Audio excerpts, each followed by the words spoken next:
एक बार फिर एक मॉब लिंचिंग होते होते बची। ये 13 तारीख की बात है, 13 जुलाई की बात है। ओखला का एक लड़का, एक ड्राइवर जिसका नाम सुफियान था, उम्र 21 से 22 साल, वो यहाँ से कूड़ा लेकर, यानी ओखला में जो आप देखिए कि किसी भी इलाके में कहीं मुर्गे कटते हैं तो उनका जो कूड़ा होता है, उनके जो फर होते हैं, विंग्स होते हैं, वो कूड़े में जाकर डाले जाते हैं या कहीं पे जाकर बेचे जाते हैं और फिर उसका वो मछली का दाना वगैरह बनता है। तो ओखला से वो छोटा हाथी, जो छोटी गाड़ी होती है, उसमें वो मुर्गे के विंग्स जो थे वो लेकर जा रहा था और रात के 12:30 बज चुके थे। और जैसे ही वो गाजीपुर पहुंचने वाला था, तो जहां पर वो जा रहा था, भाटी साहब के पास जा रहा था, भाटी साहब के पास वो नहीं पहुंच पाता।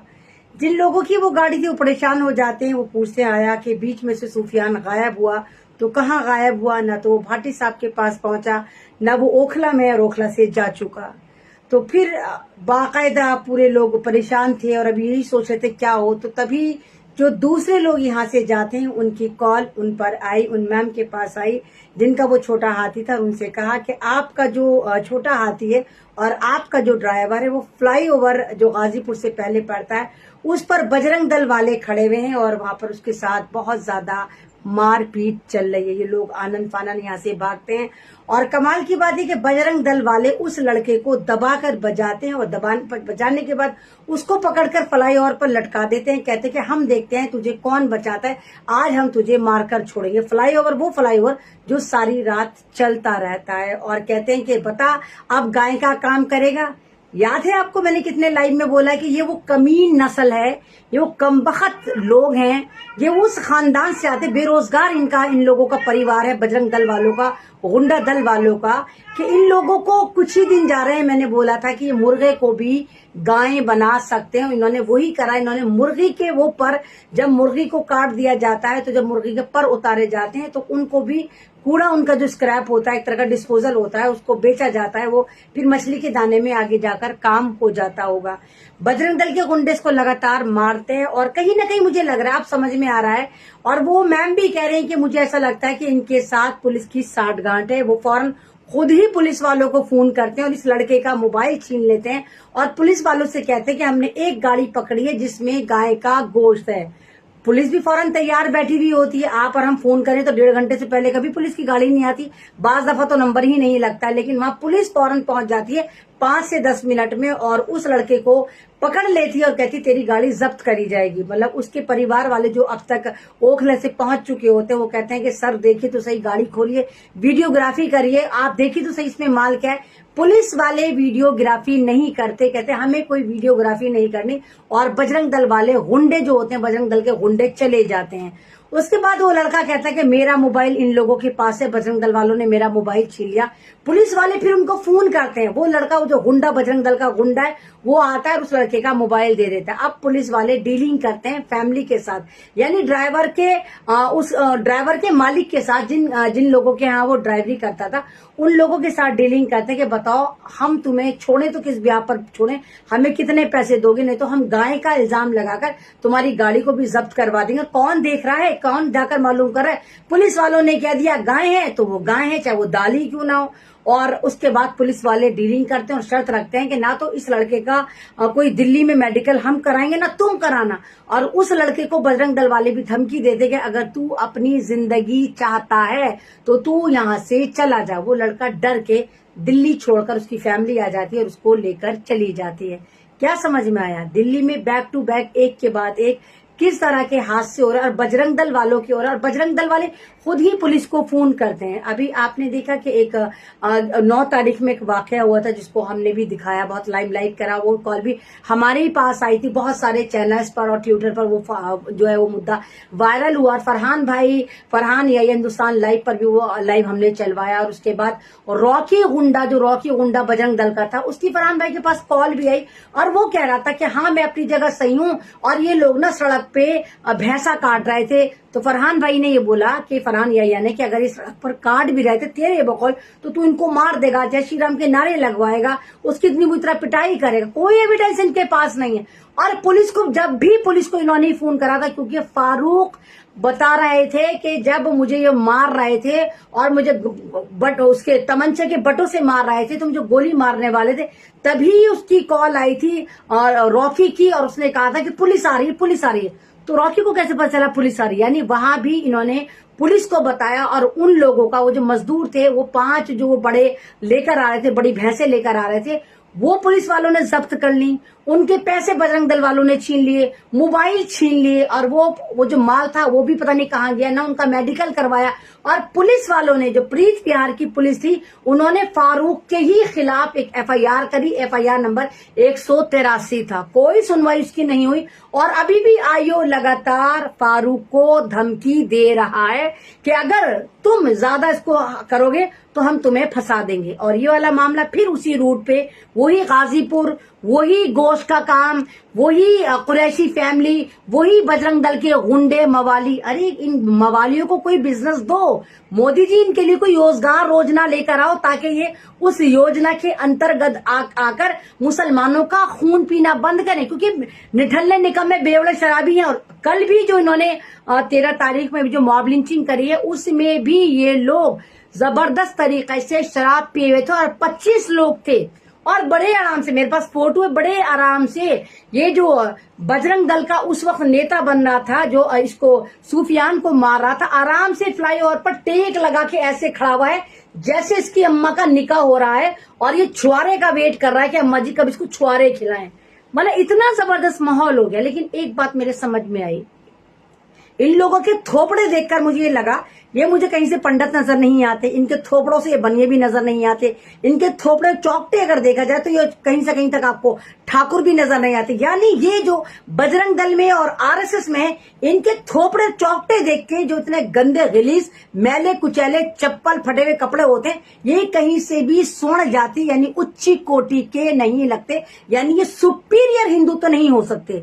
तो सवाल फिर यही उठता है कि ये कौन से वाले लेवल के हिंदू हैं जिनकी शक्लें ऐसी हैं कि ऐसा लगता है कि 6-6, 7-7 दिन पहले इन लोगों ने शायद मुंह धोया हो। कपड़े ऐसे होते हैं कि शायद इनकी माँ ने जब ये बड़े हो तभी एक आध बार इनका कपड़ा सूट बनाया हो। हाँ, हाथों में इनके धागे होते हैं, और पुलिस का इनके पास साथ होता है, यानी कि ये उच्ची कोटि के हिंदू नहीं होते। अभी कौन से वाले हिंदू, कौन से वाले बेरोजगार, कौन से वाले ओबीसी या SC ST हैं, ये आपको फैसला करना। और लगातार इस तरह का जितने भी ये लोग काम करते हैं, सारे उच्च कोटि के तो नहीं होते। आपने देखा ABP जो कॉलेजों में इन गुंडों की जमात काम करती है, आरएसएस, उसमें भी सारे के सारे दलित बरादरी से होते हैं, वो भी कोई उच्च कोटि के नहीं, तो खुद ही दलितों को मार रहे होते हैं और मुसलमानों को मार रहे होते हैं। तो इन लोगों पर भी काम करना चाहिए, और समाज को काम करना चाहिए, और दलितों के बड़े बड़ा नेताओं को काम करने चाहिए कि जो मुसलमानों की मॉब लिंचिंग कर रहे हैं या मुसलमानों को दंगों में मारते हैं, वो कौन से वाले हिंदू होते हैं। क्योंकि ना वो पंडित होते, ना वो बनिए होते, ना वो ठाकुर होते।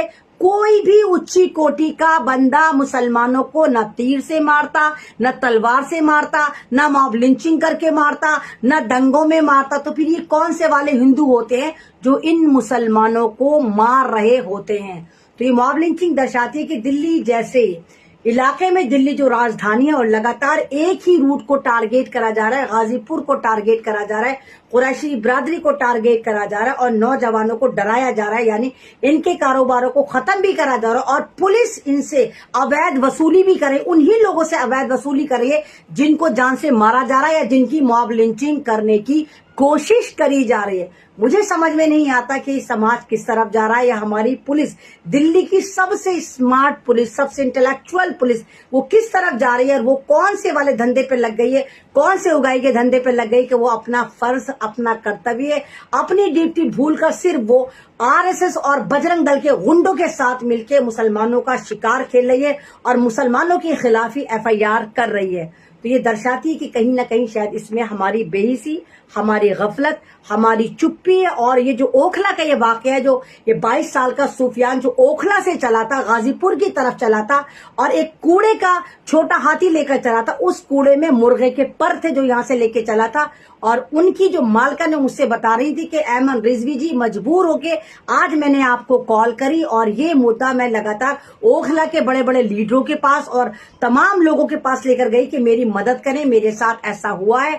और हमसे मनमानी तरीके से तो हमारे ड्राइवर को मारा, उल्टा हमसे ही पुलिस वालों ने उगाई करी और हमसे कहा अगर तुमने FIR लिखवाई या इस लड़के का मेडिकल करवाया तो तुम हमारी पहुंच से दूर नहीं हो। तो ये चीजें दर्शाती हैं कि समाज में आप लोगों की जो गफलत है, आप लोगों की जो बेहिसी है, आप जो बेहिस हो गए, हमारी तंजीमें बेहिस हो गई, हमारे मीडिया बेहिस हो गए। 2-4 मीडिया है जो मुसलमानों को दिखाते रहते हैं, इस तरह की मॉब लिंचिंग दिखाते रहते हैं, चाहे वो फरहान या हिंदुस्तान लाइव हो और चाहे वो मिल्लत टाइम्स हो या इस तरह के लोग जो दिखाते रहते हैं। हम जैसे लोग जो अपने आप को कहते हैं हम समाज के लिए काम करते हैं, हम इंसानियत के लिए काम करते हैं, हम उस पर आवाज उठाते रहते हैं। अदरवाइज पूरा समाज चुप बैठा रहता है और इंतजार करता है कि अगली मॉब लिंचिंग किसकी होगी और अगली मॉब लिंचिंग कहां से होगी। और अभी आपने, अगर आपको याद हो, आपने देखा किस तरह अभी महाराष्ट्र में कोलालामपुर में एक मस्जिद को दोबारा बाबरी मस्जिद बनाने की तैयारी, यानी उसको शहीद करने की तैयारी है। वहां भी RSS और इनके भगवा गुंडे जो है मस्जिदों के अंदर घुसे हुए हैं, मस्जिद को शहीद कर रहे हैं, मस्जिद में कुरान शरीफ की बेहुरमती कर रहे हैं, जय श्री राम के नारे लगा रहे हैं, आराम से वीडियोग्राफी कर रहे हैं। और फिर कोलालामपुर जो वहां पर कोलालामपुर है, क्या है, महाराष्ट्र में जो जगह है, रजा मस्जिद को शहीद करने के बाद बारिश का मौसम है, बराबर में जितने भी मुसलमानों के घर है वहां पर जाके पथराव करते हैं, जय श्री राम के नारे लगाते हैं, उनकी खिड़कियां तोड़ डालते हैं, उनके दरवाजे तोड़ डालते हैं। वहां भी ये नफरती चिंटू या RSS की नाजायज औलादे चैन से नहीं बैठती। फिर देखते कि मुसलमानों की जितने बाहर गाड़ियां खड़ी थी, उनके स्कूटियां खड़ी थी, उनकी बाइक्स खड़ी थी, तमाम के तमाम उनको तोड़ डालते हैं और जबरदस्त तरीके से उत्पाद मचाते हैं। लेकिन कार्रवाई के नाम पर नील बटा सन्नाटा। महाराष्ट्र भी हमारे इलाके में आता है, यानी कि अब हर मस्जिद को बाबरी मस्जिद बनाने की तैयारी, हर मस्जिद को शहीद करने की तैयारी है। और बाकायदा इनके हौसले इतने बढ़ गए, इन नारंगी पिस्सुओं के, ये कैंसर के जो ये वायरस है, ये कैंसर के वायरस हैं और ये एक ऐसा कैंसर है कि पूरे देश में ये स्प्रेड हो चुकी है और हर जगह ढूंढ कर ये मुसलमानों को शिकार कर रहे हैं, मुसलमानों पर सवार हो रहे हैं, उनकी मस्जिदों पर सवार हो रहे हैं। और इतना इनके अंदर हौसला आ गया और ये हौसला इनको शासन प्रशासन ने दिया है कि कभी आप मेवात में देखिए, मेवात में मारते हैं, कभी आप देखिए हरियाणा में मार रहे हैं, कभी आप देखिए कि आप दिल्ली में भी मारने लगे, कभी महाराष्ट्र में, तो कभी उत्तर प्रदेश में, तो कभी मध्य प्रदेश में। हर जगह मुसलमानों को जिस तरह टॉर्चर करा जा रहा है, इस्लाम के नाम पर टॉर्चर करा जा रहा है। कभी उनकी, अभी आपको पता है कि अभी 1 महीना सारा हुआ है नई सरकार बने हुए, और नई सरकार बनने के बाद अभी तक 40 से ज्यादा मॉब लिंचिंग मुसलमानों की हो चुकी है और इनमें से बहुत सारे लोग मार दिए गए या मर गए या शहीद हो गए। और कमाल की बात है कि अभी कांग्रेस ने अपना एक रिपोर्ट कार्ड निकाला है और रिपोर्ट कार्ड में मोदी जी के इन 1 महीने में कारनामों का जिक्र करा है कि महंगाई पे कंट्रोल नहीं करा, तो इस पे कंट्रोल नहीं करा, तो मोदी जी ने ये करा, तो मोदी जी ने वो करा। लेकिन इन 13 पॉइंट में एक भी पॉइंट कांग्रेस ने ये जहमत गवारा नहीं करी कि देश में इन 30 दिन में 35 से 40 तक मॉब लिंचिंग और इमामों को और मस्जिदों को तोड़ा और शहीद करा गया है। क्या हम इस वाले पॉइंट को भी निकालें कि मुसलमानों को टारगेट करना बंद करो। और आप लोग जबरदस्त तरीके से गठबंधन की कोख से पैदा हो रहे, गठबंधन को वोट भी दे रहे, और ये गठबंधन आपके लिए ना तो अखिलेश जी बोलने को तैयार हैं, आप ही देखिए, ना तो ममता जी बोलने को तैयार है। ममता बनर्जी जो बंगाल में और वेस्ट बंगाल में सबसे ज्यादा मुसलमानों की मॉब लिंचिंग होती है, उसके बाद उत्तर प्रदेश, मध्य प्रदेश और हरियाणा में होती है, ना ये बोलने को तैयार है। और ना ही कांग्रेस जो अपना